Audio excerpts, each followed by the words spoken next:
صبح کا وقت تھا اور میں اپنی بیوی کے ساتھ ٹیبل پر بیٹھا ناشتہ کر رہا تھا۔ آج میں نے تہیہ کیا تھا کہ اس کو جین کے بارے میں بتا کر رہوں گا۔ 3 مہینے سے ایک لڑکی جین میری زندگی کا اہم حصہ بن چکی تھی اور میں ہر روز اس کے ساتھ وقت بتاتا تھا۔ میں جین کے ساتھ اتنا خوش تھا کہ میں نے سوچ لیا تھا کہ اپنی بیوی کو طلاق دے دوں گا۔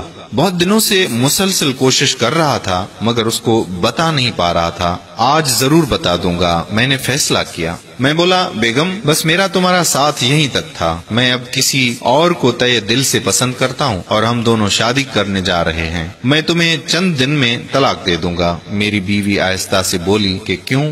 میں نے آگے سے کوئی جواب نہ دیا تو ایک دم غصے میں آ گئی اور کھانے کا ڈونگا نیچے پھینک دیا اور اٹھ کر اوپر اپنے کمرے میں چلی گئی۔ میں نے سوچا کہ میں نے بالکل صحیح فیصلہ کیا ہے۔ میں جین کے پاس چلا گیا۔ شام کو میں نے گھر پر وکیل بھیجا جس نے میری بیوی کو بتایا کہ طلاق کے بعد اس گھر کی مالک وہ ہوگی اور میرے بزنس کے 3% شیئرز بھی اسی کے ہوں گے۔ میرے وکیل نے فون کر کے بتایا کہ آپ کی بیوی نے سب لینے سے انکار کر دیا ہے۔ مجھے کچھ سمجھ نہیں آئی۔ رات کو میں گھر لوٹا تو دیکھا کہ میری بیوی کمپیوٹر ٹیبل پر بیٹھی کچھ لکھ رہی تھی۔ میں نے دھیان نہ دیا اور جین کے بارے میں سوچتا ہوا سو گیا۔ صبح اٹھا تو میری حیرت کی انتہا نہ رہی، دیکھا کہ میری بیوی ابھی تک ٹیبل پر بیٹھی کچھ لکھ رہی تھی۔ میں پاس گیا اور پوچھا کہ کیا کر رہی ہو؟ بولی کہ آپ مجھے طلاق دے دیں مگر میری 2 شرطیں آپ کو ماننی پڑیں گی۔ میرا دل پگھل گیا۔ میں نے بولا اوکے، پرامس۔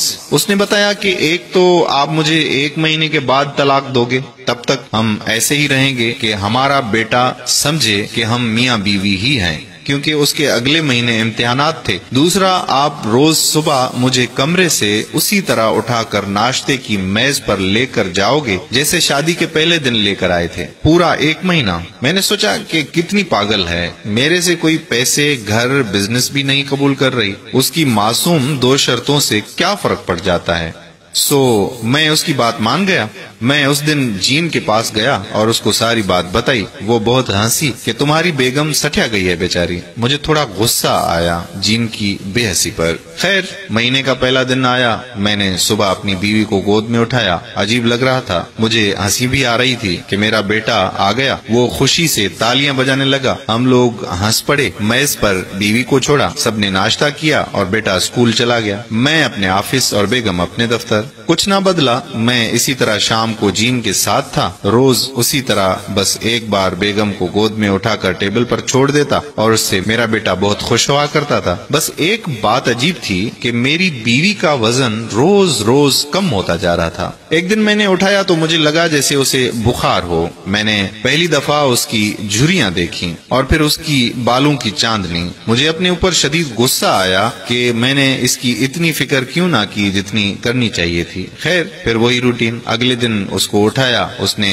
میرے گلے میں بازو ڈالے تو مجھے اس پر بہت پیار آیا۔ میں اس کی مہک کو اپنے اندر جذب کر رہا تھا۔ میرا بیٹا بھاگتا ہوا آیا۔ اس نے یہ روز کا ایک کھیل بنا لیا تھا۔ صبح بھاگ کر آ جاتا تھا اور کہتا تھا پاپا مما کو اٹھاؤ نا، پھر ناچتا رہتا تھا۔ میری ہر صبح پہلے کی صبح سے بہتر ہونے لگی تھی۔ آخری دن آن پہنچا۔ میں نے اپنی بیوی کو اٹھایا اور ناشتے کی میز پر اتار دیا۔ اس نے کپڑے صحیح کیے اور ناشتہ کرنے لگی۔ میرا بیٹا اسی طرح ہنس کھیل رہا تھا اور وہ اسے ناشتہ کرا رہی تھی۔ میرا دل کیا کہ ساری عمر ایسے ہی گزر جائے۔ میں اسی وقت اٹھا اور جین کے گھر نکل پڑا۔ جین مجھے دیکھ کر بہت خوش ہوئی۔ میں نے اس کو بتایا کہ سوری جین، میں اپنی بیوی سے اب بھی بہت پیار کرتا ہوں اور میں اسے کبھی بھی طلاق نہیں دوں گا۔ جس دن میں نے اسے شادی کی پہلے دن اٹھایا تھا تو میں نے خود سے وعدہ کیا تھا کہ آخری دم تک اس کا ساتھ دوں گا۔ یہ سن کر جین چلانے لگی اور زور زور سے رونے لگی۔ میں بھول گیا تھا کہ میری بیوی کیسی دکھتی تھی۔ ہم میں دوری آ گئی تھی مگر روز صبح اس کو اپنی گود میں اٹھا کر میں نے دوبارہ اسی پیار کو محسوس کیا تھا جو ہم دونوں میں پہلے تھا، اور سب سے بڑھ کر میرے بیٹے کا ہنستا ہوا چہرہ میرے اندر سکون بھر دیتا تھا۔ میں اپنے گھر واپس چل پڑا کیونکہ آج اتوار تھا اور سب کی چھٹی تھی۔ میں نے سوچا کہ اپنی جان کو یہ اچھی خبر دیتا ہوں۔ اندر گیا تو نیچے کوئی نہیں تھا۔ اوپر کمرے میں گیا تو دیکھا کہ میری بیوی مری ہوئی تھی۔ میں بچوں کی طرح رونے لگ گیا۔ کچھ دن بعد معلوم ہوا کہ وہ سب کچھ جانتی تھی۔ اس کو کینسر ہو گیا تھا اور وہ مجھ سے چھپاتی تھی۔